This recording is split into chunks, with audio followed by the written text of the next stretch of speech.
Salut tout le monde, dans cette vidéo on va analyser une très bonne entreprise que je viens d'ajouter dans ma watchlist. Et cette entreprise je l'ai trouvée grâce à la dernière fonctionnalité que je viens de rajouter sur Graham, mon site d'analyse d'action. Donc cette fonctionnalité c'est une page qui liste toutes les entreprises qui répondent à mes critères de qualité. Donc pour rappel, mes critères de qualité c'est des entreprises qui ont une croissance du chiffre d'affaires de plus de 10% par an, une croissance du free cash flow de plus de 10% par an, un ROCE supérieur à 15%, qui peuvent rembourser leurs dettes en moins de 3 ans, qui n'ont pas dilué leurs actionnaires sur les 5 dernières années et qui ont une marge du free cash flow supérieure à 10%. Et donc pour l'occasion, jusqu'à ce dimanche soir à minuit, je fais 100 € de réduction sur l'abonnement annuel. Donc les 100 € s'appliquent bien à vie, donc chaque année et pas seulement la première année de l'abonnement. Ça vous donnera accès à cette page et aussi à toutes les autres fonctionnalités qu'on va voir pour analyser l'entreprise en question, et aussi à la communauté privée sur laquelle vous pouvez communiquer directement à la fois avec moi et aussi avec les autres membres, et sur laquelle vous pourrez aussi voter pour toutes les futures fonctionnalités. Donc si ça vous intéresse, c'est le tout premier lien dans la description. Et donc passons à l'entreprise en question. Donc c'est l'entreprise Manhattan Associates, donc que je connaissais pas du tout avant. Donc on va commencer par regarder rapidement le business model de l'entreprise pour comprendre comment est-ce qu'ils gagnent de l'argent. Ensuite on regardera un petit peu les finances de l'entreprise et on finira par la valorisation. Donc la première chose que j'aime bien faire quand je découvre vraiment une entreprise, c'est d'utiliser ChatGPT pour lui demander une petite présentation rapide de l'entreprise. Et c'est le meilleur moment que j'ai trouvé d'avoir un aperçu très rapide, une compréhension globale du business avant de creuser. Donc on va lire cette petite partie. Donc Manhattan Associates, c'est une entreprise spécialisée dans le développement et la fourniture de solutions logicielles pour la gestion de la chaîne d'approvisionnement, principalement destinée au secteur du commerce de détail, de la fabrication et de la distribution. En simplifiant, il crée des logiciels qui aident les entreprises à gérer plus efficacement tout ce qui concerne la circulation des produits, depuis la réception d'une commande jusqu'à la livraison au client final. Donc là, même si le nom de l'entreprise ne le suggère pas du tout, on voit que c'est une entreprise de software, donc avec un modèle par abonnement, donc un des meilleurs business models possibles, voire le meilleur. Et c'est du B2B dans un secteur qui a l'air totalement chiant. Et souvent les secteurs, les business pas sexy, il y a souvent des bonnes opportunités dedans. Donc pour l'instant c'est pas mal. Ensuite on poursuit.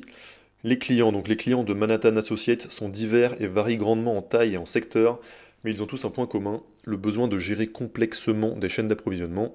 Ces clients incluent des détaillants, des grossistes, des fabricants et des entreprises de logistique qu'ils opèrent à l'échelle locale ou mondiale.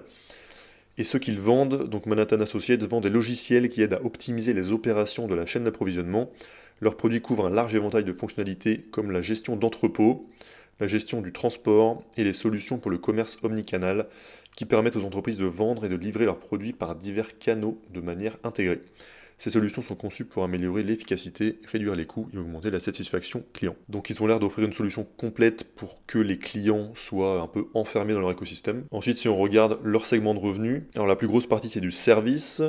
Ensuite, la partie subscription cloud, donc les abonnements c'est 27%, maintenance 16%, et on a 3% de hardware et 2% de licence et maintenance. Là, ce que je remarque qui est intéressant, c'est que c'est quasi exactement les mêmes segments que Fortinet. C'est vraiment le même modèle avec pas exactement les mêmes répartitions. Donc on a une partie hardware comme Fortinet, ensuite on a une partie software comme Fortinet aussi, qui doit fonctionner du coup en symbiose avec le hardware. Ensuite on a du service, donc ça doit contenir du conseil, et j'imagine aussi de l'installation, de la personnalisation et tout pour le hardware et le software. Et ensuite pour ce software et ce hardware, il faut de la maintenance. Et donc on a comme ça tous les segments qui fonctionnent en cercle vertueux, exactement même modèle que Fortinet. Donc maintenant on va passer aux chiffres. Donc forcément l'entreprise répond à tous les critères. On va regarder rapidement un peu comment c'est passé l'évolution de ces différentes métriques. Donc on a le chiffre d'affaires. Hop. Donc je vais dans le compte de résultat et chiffre d'affaires. Donc ils avaient une très bonne croissance 2009 à 2016. Il y a eu une petite période difficile. Ce serait intéressant d'aller creuser pour savoir pourquoi, de 2016 à 2020. Enfin en 2020 ça peut se comprendre, donc 2019. Et ensuite ils sont repartis sur une très bonne croissance avec 21% en 2023. Ensuite sur la croissance du free cash flow, elle est un peu supérieure, donc il y a sûrement eu une amélioration de la marge. Donc c'est quasiment en constante augmentation, à part ici une petite période de stagnation. Du coup passons directement à la marge pour voir si elle a bien évolué. En tout cas, elle est élevée vers les 25%. Et effectivement, ils ont une marge de free cash flow qui est en augmentation à long terme, donc ça c'est un très bon point aussi. À voir s'ils pourront continuer à la faire croître. Le ROCE, il est vraiment excellent, 66%. C'est beaucoup, surtout que je calcule le ROCE en prenant au numérateur le free cash flow. Donc c'est en général un petit peu plus pessimiste que si on prend la formule de base sur laquelle c'est de mémoire l'EBIT, donc Earnings Before Interest et Taxes. Ensuite, en combien d'années ils peuvent rembourser leur dette? Ils ont pas du tout de dette, ils ont apparemment un excédent de cash. Donc si on regarde ici, total de la dette, il y a 17 millions de dollars de dette et il y a 270 millions de cash disponible. Donc ça fait une dette nette de moins 253 millions ou un excédent de cash de 253 millions. Donc pas du tout de dette, donc absolument aucun danger là de faillite, loin de là. Ensuite, je regarde si l'entreprise ne dilue pas ses actionnaires. Donc là, ils ne diluent pas leurs actionnaires. Ça veut dire que le nombre d'actions de l'entreprise n'augmente pas. Et là, il a baissé de 5,8% sur les 5 dernières années. On va regarder l'évolution rapidement. Donc toujours dans le compte de résultats, tout en bas, on a toujours le nombre d'actions. Et le nombre d'actions diminue légèrement de trimestre en trimestre. On voit qu'ils ont un petit peu ralenti les rachats d'actions. Je pense que c'est dû à la valorisation de l'entreprise, puisqu'en ayant regardé un petit peu, l'entreprise a l'air en ce moment très chère. Le multiple, il est à 62 fois le free cash flow. Et les rachats d'actions, c'est mieux à faire quand l'entreprise est à des valorisations qui sont correctes, voire faibles. Donc ça, c'est ok parce qu'ils ne diluent pas leurs actionnaires et ils ne rachètent pas non plus massivement les actions aujourd'hui. Donc au niveau du business model, ça a l'air d'être une très bonne entreprise. Au niveau des chiffres, ça a l'air aussi d'être une très bonne entreprise. Et juste avant de passer à la valorisation, je voulais préciser en quoi ces 6 critères ils sont importants et en quoi ils interagissent entre eux. Donc la manière dont je me représente les choses, c'est qu'à une extrémité, on a le chiffre d'affaires de l'entreprise, donc combien de ventes elle génère, et à l'autre extrémité, on a l'évolution du prix de l'action. Et donc il faut comprendre comment est-ce qu'on passe du revenu au prix de l'action. Donc on a un chiffre d'affaires ici qui croît de 10,7% par an, en tout cas sur les 5 dernières années. Après le chiffre d'affaires, quand on enlève les dépenses, on arrive au free cash flow, et là on voit que la croissance du free cash flow est supérieure à celle du chiffre d'affaires. Ça veut dire qu'on a eu ici une marge du free cash flow qui a augmenté. Donc de 10,7%, on passe à 13%. Ensuite, si on a un nombre d'actions qui diminue, ça veut dire que dans le free cash flow par action, donc on a free cash flow au numérateur et nombre d'actions de l'entreprise au dénominateur, on a le dénominateur qui va baisser, donc le résultat qui va augmenter. Donc on va avoir un free cash flow par action qui croît plus vite que le free cash flow. Et ensuite, si on arrive à acheter l'entreprise à une valorisation qui est correcte, voire pas très chère, et ben à la fin de notre horizon d'investissement, quand on voudra éventuellement revendre l'entreprise, et ben on pourra revendre l'entreprise soit à peu près au même multiple que celui auquel on l'a acheté. Et donc la valorisation à ce moment-là n'aura pas d'incidence sur notre performance. Si par contre, entre le moment où on a acheté et le moment où on vend, le multiple de valorisation a baissé, dans ce cas-là, la valorisation aura un impact négatif sur notre perf, mais à l'inverse, si on a le multiple de valorisation qui augmente, alors la valorisation va encore rajouter un boost de performance par rapport à l'évolution du free cash flow par action qu'on avait. Et donc c'est comme ça qu'on peut avoir un chiffre d'affaires qui évolue de 10% par an, un free cash flow qui lui évolue de 12% par an, un free cash flow par action qui lui va évoluer de 13% par an, et une performance de l'action qui aura fait 15% par an, si on arrive comme ça à aligner tous ces critères. Et dernier point très important, ce qui va permettre à l'entreprise d'avoir ces niveaux de croissance-là sans s'endetter et sans diluer ses actionnaires, c'est le fait qu'elle ait des ratios de profitabilité élevés, donc ça peut être le ROCE, ou bien le ROIC, ou bien le ROE, et ça correspond simplement au retour sur investissement interne de l'entreprise.